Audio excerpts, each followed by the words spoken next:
वो बड़ा पेड़ और वो कुआं बरसों से पड़ोस में रहते थे। पहले तो वो पेड़ बहुत जवान था, वो खूब हरा भरा था और उसके फल जंगल के सभी पक्षी खाते थे और पास में से कुएं से ठंडा ठंडा पानी पी लेते थे। परंतु अब वो पेड़ बूढ़ा हो गया था और सूखने लगा था। अगर कुछ दिन और मुझे पानी ना मिला तो मैं मर जाऊंगा। बरसात भी ना जाने कब होगी और कब मुझे पानी मिलेगा। मैं ये दुनिया छोड़कर नहीं जाना चाहता। मैं जीना चाहता हूँ।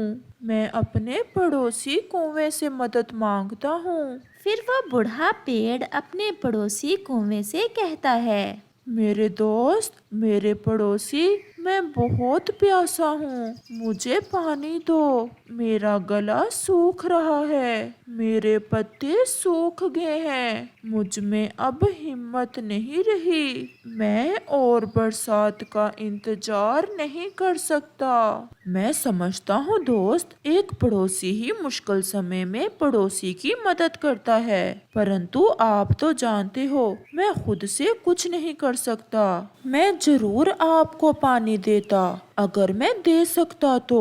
और पक्षियों की तो बात ही छोड़, कोई भी पक्षी मेरी बात मानने को तैयार नहीं है। फिर पेड़ को दूर से कबूतर उड़ता हुआ आता दिखाई देता है। वो सामने कबूतर आपका पानी पीने आ रहा है। आप कबूतर से कहें कि मुझे भी थोड़ा सा पानी पिला दे। ये पेड़ तो अब हमारे किसी काम का नहीं रहा। ये तो बस कुछ ही दिनों में पूरी तरह सूख जाएगा। कबूतर, ये पेड़ मेरा दोस्त है और इसे बहुत प्यास लगी हुई है। आप थोड़ा सा मेरा पानी इस पेड़ को पिला दें ताकि इस पेड़ की जिंदगी बच सके।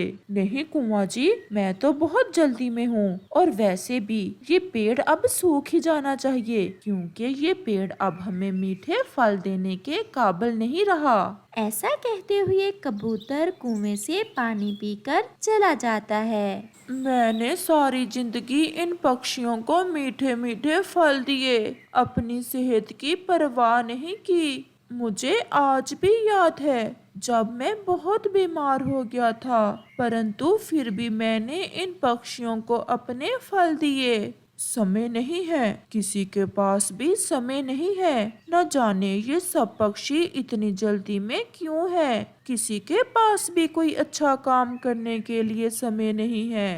कालू जी, मुझे बहुत प्यास लग रही है। जाएं और मीठे कुएं से मेरे लिए थोड़ा सा पानी तो ले आए। और हाँ, जो पेड़ कुएं के पास है, अगर उस पर कोई फल हुआ तो वो भी लेते आना। मुझे अभी घर बनाने के लिए लकड़ियां भी लेने जाना है। मेरे पास तो समय नहीं है।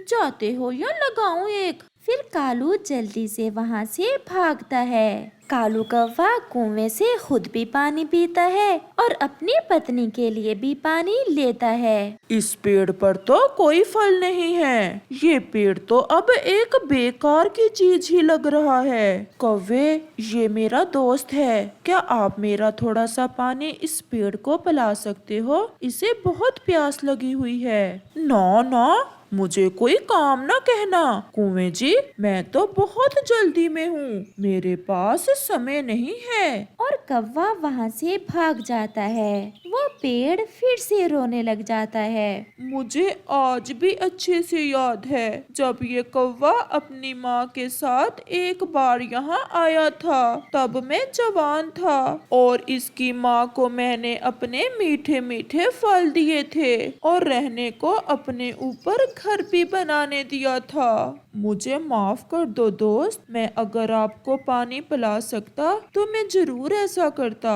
अब तो किसी और पक्षी का इंतजार ही करना होगा। वो दोनों फिर से निराश होकर बैठ जाते हैं। वो चिड़िया उस जंगल में नई आई थी। वो इधर उधर उड़ रही थी। उसे अपने लिए घर बनाना था। वो किसी सुरक्षित पेड़ की तलाश में थी। तोते भैया, मुझे अपने लिए घर बनाना है और किसी पेड़ की तलाश में हूँ। क्या आप मेरी मदद कर सकते हो? नहीं चिड़िया, आप किसी और से पूछ लें। मैं तो अपनी बहन के पास जा रहा हूँ। मेरे पास समय नहीं है, मैं बहुत जल्दी में हूँ। ऐसा कहते हुए तोता वहाँ से उड़ जाता है।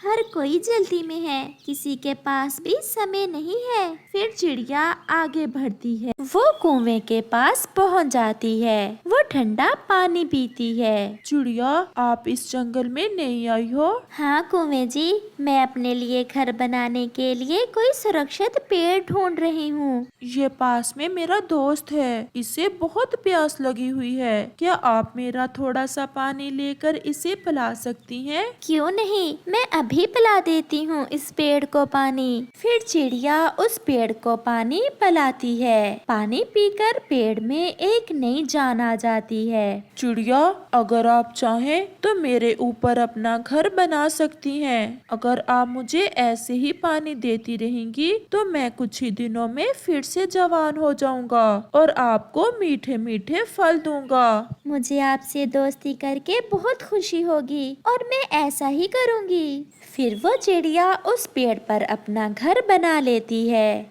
समय गुजरता गया और चिड़िया हर रोज उस पेड़ को कुएं से पानी देती। और फिर एक दिन वो फिर से फूटता है और जवान हो जाता है, जिस पर मीठे मीठे और स्वादिष्ट फल लग जाते हैं। चिड़िया बहुत खुश थी। अब तो मुझे ना ही पानी की कोई चिंता है और ना ही भोजन की, सब मेरे पास है। और फिर एक दिन उस पेड़ पर मीठे मीठे फल देखकर कौवा और कबूतर भी फल खाने आ जाते हैं। पेड़ जी, आप भी अब इन्हें अपने फल ना खाने दें, क्योंकि इनके पास आपको पानी देने के लिए समय नहीं था। नहीं कुएं भैया, अगर कोई बुरा हो तो उसके साथ ऐसी बुराई करने से आप और उसमें क्या फर्क होगा, बल्कि अच्छाई तो ये है जो सबके लिए हो।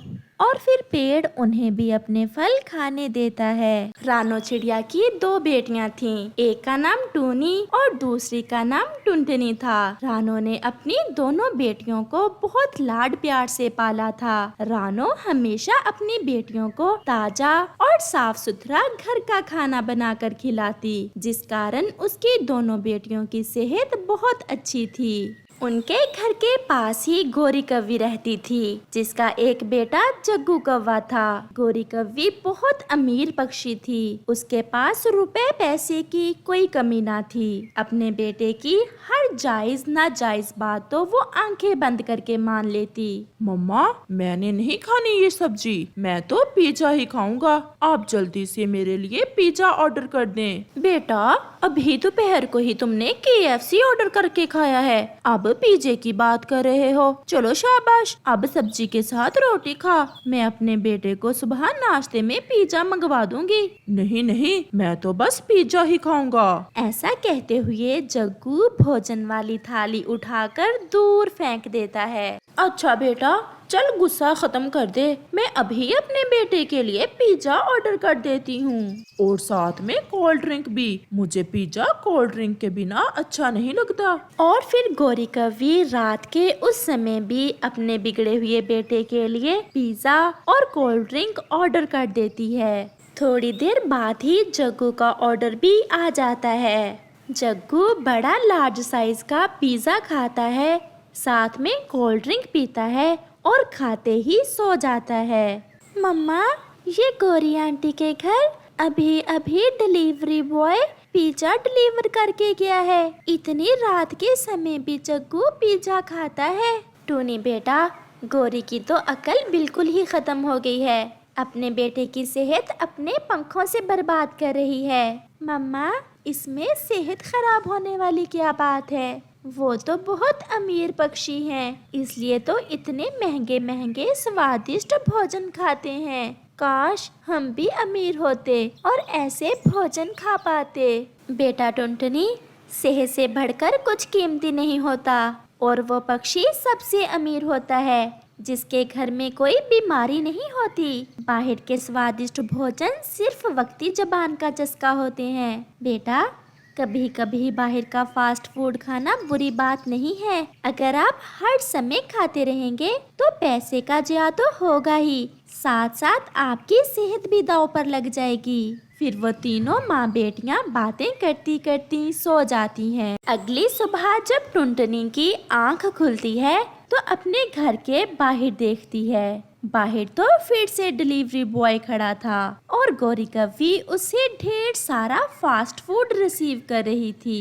इतना सारा फास्ट फूड! माँ और टूनी तो अभी तक सो रही हैं। क्यों ना मैं आज बहाने से गौरी आंटी के घर जाऊं, शायद वो थोड़ा बहुत फास्ट फूड मुझे भी दे दें। फिर टुनटुनी चुपके से गौरी कव्वी के घर चली जाती है। क्यों रे छोटी गरीब चिड़िया, तुम क्या सुबह सुबह ही नाश्ते के समय हमारे घर आ गई हो? ये मेरे बेटे के नाश्ते का समय है, चल भाग यहाँ से। गौरी आंटी, मैं तो जग्गू के साथ खेलने आई थी। मेरे साथ खेलने? लेकिन मुझसे तो ज्यादा उड़ नहीं होता। तुम जाओ किसी और को ढूंढो।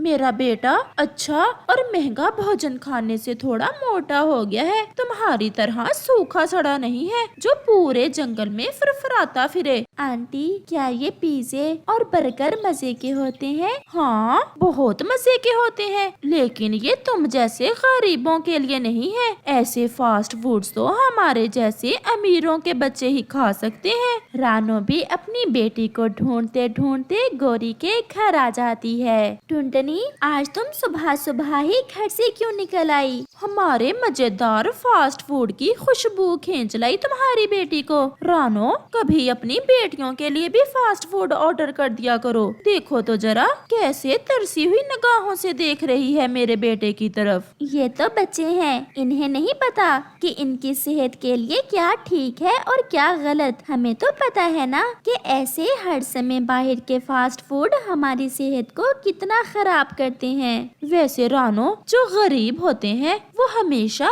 ऐसी ही बातें करते हैं। बेचारे ऐसे महंगे फूड्स तो खा नहीं सकते, बस दिल को तसल्ली देते हैं ये कहकर कि फास्ट फूड सेहत के लिए अच्छा नहीं होता। गौरी को जवाब दिए बिना रानो अपनी बेटी को साथ लेकर अपने घर आ जाती है। फिर कुछ दिनों बाद गौरी के घर के बाहर एक हवाई एम्बुलेंस खड़ी थी, जिसमें कुछ पक्षी जग्गू को डालते हैं और गौरी भी रोती हुई हवाई एम्बुलेंस में बैठती है। टूनी और टुनटुनी, मैंने अभी अभी देखा कि जग्गू बेहोश था और उसे गौरी हॉस्पिटल लेकर गई है। हमें भी उनके पीछे जाकर देखना चाहिए। फिर वो तीनों माँ बेटी भी हॉस्पिटल जाती हैं। वहाँ गौरी कव्वी रो रही थी और डॉक्टर बुलबुल भी उसके पास ही खड़ी थी। क्या हुआ गौरी बहन, आप जग्गू को हॉस्पिटल क्यों लेकर आई हैं? जग्गू ठीक तो है ना?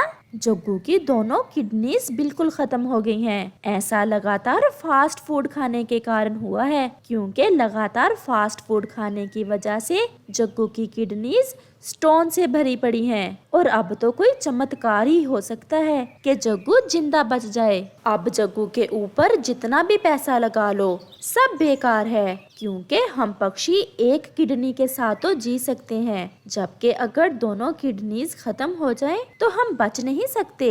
गौरी तो रोए जा रही थी। टूनी और टुनटुनी इस बात पर खुश हो रही थी कि वो हर रोज फास्ट फूड नहीं खाती थी।